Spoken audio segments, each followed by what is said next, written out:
베르세르크 363화 리뷰. 광전사 갑옷에 새겨져 있는 해골기사의 기억을 본 가치는 그 또한 자신과 같은 일식을 겪었다는 걸 알았습니다. 그래서 해골기사는 고드핸드에 대해 누구보다 잘 알고 있었고 그들에게 분노했으며 이렇게 가치와 인연이 닿은 것이죠. 그리고 갑주의 기억을 본 가치 또한 해골기사가 일식 때 느꼈다는 감정, 슬픔과 고뇌를 고스란히 느낄 수 있었을 것이었습니다. 그렇기 때문에 광전사가 되었을 때에도 기억에 고통받는 모습을 취했던 것이죠. 그리고 시르케로 인해 겨우 정신을 차린 가치는 일행들과 함께 정령수의 밑으로 향했습니다. 그곳에 있는 영묘는 아주 오래전 해골기사의 소중한 사람이 잠들어 있었고 해골기사는 그곳에서 누군가를 기다리듯 하염없이 영묘를 바라보았습니다. 그리고 그때 그곳에선 갑주의 기억 속에서 보았던 여인과 닮은 요정과 같은 소녀가 나타났습니다. 그 소녀는 처음 가치랭과 만났던 꼬포라의 여왕 다난이었습니다. 분명 가치가 갑주의 기억 속 일식에서 보았던 그녀가 마치 환생을 한 듯한 모습처럼 닮아 있었죠. 물론 해골기사가 존재하는 긴 세월을 볼 때 일식 속 그녀는 아니었지만 분명 해골기사에 소중했던 그녀와 관련되어 있음은 틀림없었습니다. 그리고 갑주의 기억 속에서 그녀의 죽음으로 분노에 가득 찬 감정에 동조되었던 가치라면 어쩌면 지금 그녀와 닮은 다난을 보는 해골기사의 심정을 짐작하고 있을 것입니다.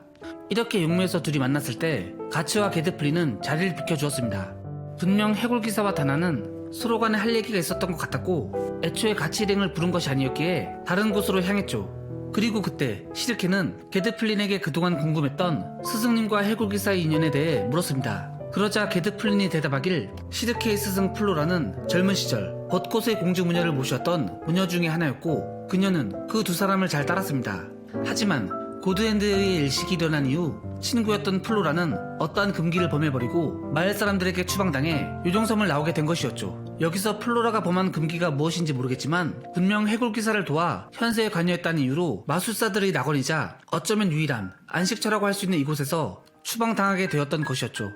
하지만 애초에 금기를 어겼다는 건 이곳 엘프 헬름이 아닌 일식이 일어났던 현세가 틀림없었고 어째서 플로라가 마술사들이 낙원인 이곳 섬을 빠져나와 무슨 일로 금기까지 어겼는지 그리고 그 금기가 무엇인지 궁금했습니다.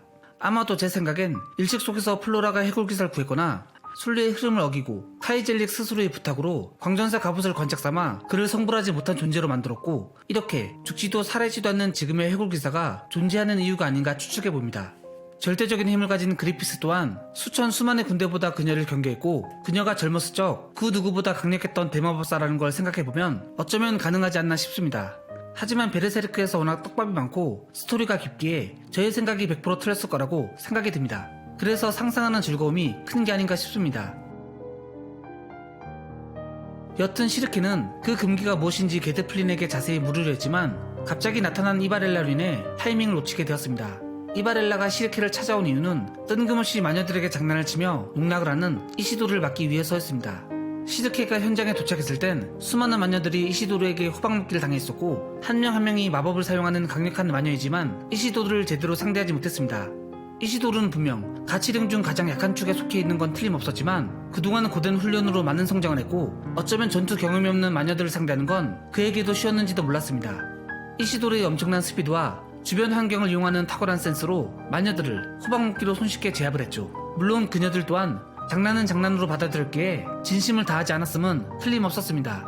이렇게 마녀들이 힘을 모아 얄미운 이시도르에게 대항했지만 역부족이었고 뒤늦게 나타난 시르케마저 지형적 불리함으로 당할 뻔할 때 켈피를 사역하는 이스마가 나타나 이시도르를 간단하게 제압하면서 사건은 겨우 마무리가 되었습니다. 이렇게 시르케는 요정섬에서 지내면서 크고 작은 해프닝이 있었고 지금까지 혼자였던 자신이 동등한 입장에서 이해할 수 있는 같은 마녀들을 만나 하루하루를 즐겁게 지냈습니다. 시르케는 요정섬에 오고부터 처음으로 수많은 친구들이 생겼고 비로소 그곳에서 평범하게 웃을 수 있게 되었죠. 생각해보면 시르케가 있어야 할 곳은 마녀라는 이유로 탄압당했던 현세보단 이렇게 평범한 일상을 보낼 수 있는 엘프 헬름이 안식처임은 틀림없었습니다. 여튼 이렇게 이시도르는 이스마에 의해 간단하게 제압되었고 모두가 이시도르에게 복수를 할 때 시르케는 게드플린에게 들었던 스승님이 어긴 금기란 무엇일까라는 궁금함이 계속 마음에 남아있었습니다. 어째서 마도사에겐 천국과 같은 이곳을 금기를 스스로 어김으로 인해 쓸쓸함을 선택했는지 알고 싶었을 것이었습니다.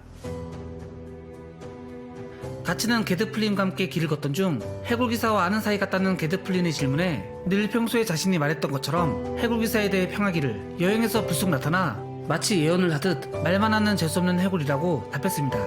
물론 가츠 또한 겉모습만 터프하게 말할 뿐 마음속으로는 정말 고맙게 생각하는 것은 틀림없었습니다. 해골기사 그가 있어서 일식에서 살아남았고 클리포트에서 벗어날 수 있었기 때문이죠. 가츠 스스로도 해골기사에게 계속 도움만 받았다고 인정하지만 본심과 다르게 표현이 서툰 가츠는 역시나 터프하게 대답했습니다. 게드플린이 말하길 해골기사는 애초에 현세에 살지 않기에 사람들과 마음 자체가 다르다고 했습니다. 오로지 깊은 은경과 끝없는 분노만이 그를 움직이게 하고 있었죠. 그런 해골기사가 가치에게 얽매여 있는 건 어쩌면 해골기사는 예전 자신의 모습과 가치를 겹쳐봤기 때문이었고, 그래서 위험한 순간에 나타나 가치를 구해주고 늘 조언을 해주었던 것이었습니다. 가만 보면 해골기사는 무심한 듯 친들 같은 모습마저 가치와 많이 닮아 있습니다. 가치 또한 그런 조언을 들어도 자신 또한 고집이 세다는 농담으로 해골기사의 말을 무조건 들을 필요는 없다고 생각했고, 그의 종착지가 자신과 같지 않을 거라고 예전에 다짐했었습니다. 분노를 참고 평온하게 살 것인지 자신마저 태우는 업화가 될 것인지는 결국 가츠 자신이 정해야 하는 선택이었습니다. 게드플린 또한 그것을 그렇게 꼬집으며 말했죠. 시간이 지나 해가 지고 밤이 되었을 때 가츠는 캐스커가 머물고 있는 집에 찾아가 멀리서 그녀를 바라보았습니다. 분명 그녀가 가츠를 보면 처음 기억을 찾았을 때처럼 과거의 기억으로 고통받을 게 뻔했고, 지금 같이 갈 수 있는 건 이렇게 안전한 엘프헬름에서도 그녀를 자신이 보이는 곳 가까이에 두고 지키는 것이 전부였습니다. 그렇게 가츠는 그녀의 집 근처에서 평소처럼 검 수련을 했고, 깊은 생각에 빠지며 게드플린이 했던 말을 되새겼습니다. 그리피스는 한때 가장 친한 친구이자 자신에게 유일하게 명령을 내릴 수 있는 존재였습니다. 한때는 그리피스의 꿈이 가치의 목표가 되었고, 그를 위해 어느 전장이든 목숨을 걸고 뛰어들 수 있었습니다. 어쩌면 목적이 없었던 가치의 삶에 그와 대등해지고 싶다는 목표를 가지게 해준 인물이었습니다. 하지만 일식 이후 모든 게 달라졌습니다. 이유도 모른 채 동료들은 살해당했고, 캐스커는 자신이 보는 앞에서 그리피스에게 범해졌습니다. 그래서 가츠는 일식에서 살아남은 이후 2년 동안이나 보이지 않는 그리피스의 흔적을 찾아 복수를 위해 사도들을 사냥하고 다녔죠. 가츠는 절대 그리피스를 용서할 수 없었습니다. 하지만 캐스커의 행복과 자신의 복수 사이에서 결정을 해야 할 때가 멀지 않았음을 알고 있었을 것이었습니다. 이곳 엘프 헬름이라면 캐스커는 더 이상 고통받지 않고 살 수 있었고 평화로운 나날을 지낼 수 있기 때문입니다. 물론 최후의 때를 정하고 뭐고 지금 요종섬에선 드래곤 슬레어를 휘두르며 평화로운 낮잠을 자는 것밖에 할 수 있는 건 없지만 말이죠. 가츠가 이렇게 생각에 잠기며 수련을 할 때 어느새 깊은 밤이 되어 하늘에서 달빛이 대지를 환하게 비추었고 주변엔 기분 좋은 바람이 불어났습니다. 그리고 그때 브리타네스강 근처 해변에서 나타났던 오라의 소년이 가츠에게 나타났습니다. 그 소년은 뭔가 하고 싶은 말이라도 있듯 조용히 가츠에게 다가왔습니다. 처음 보았을 때처럼 여전히 신비로운 모습 그대로 말이죠. 드디어 오라의 소년의 정체가 풀리는 게 아닐까요? 저는 엘프 헬름이라는 요종섬에서 오라의 소년이 직접 모습을 드러내는 건 정말 의아했습니다. 브리타네스강 해변 전투에서 갑주의 본능을 억눌러준 오라의 소년, 마치 그 아이를 보면 가츠와 캐스커의 아들과 같은 분위기를 띄웠는데요. 독자들은 오라의 소년은 그리피스의 녹아든 마물의 아이가 환생을 했거나 또는 그리피스가 자신의 그릇에 녹아든 마물의 아이를 불순물이라고 생각해서 분리해내었다던가 그리피스의 녹아든 마물의 아이 때문에 새로운 인격으로 밤이 되면 아이의 모습으로 나타나는 거라는 등 지금까지 수많은 추측들이 있었습니다.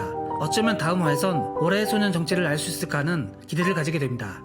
정말 그는 그리피스와 연관이 있는 것일까요? 아니면 마물의 아이의 환생일까요? 정말 궁금합니다. 그리고 해골기사의 기억 속에서 죽음을 맞이한 그녀는 누구일까요? 또 플로라가 어겼던 금기란 도대체 무엇인지 정말 궁금해서 너무나도 혼란스럽습니다.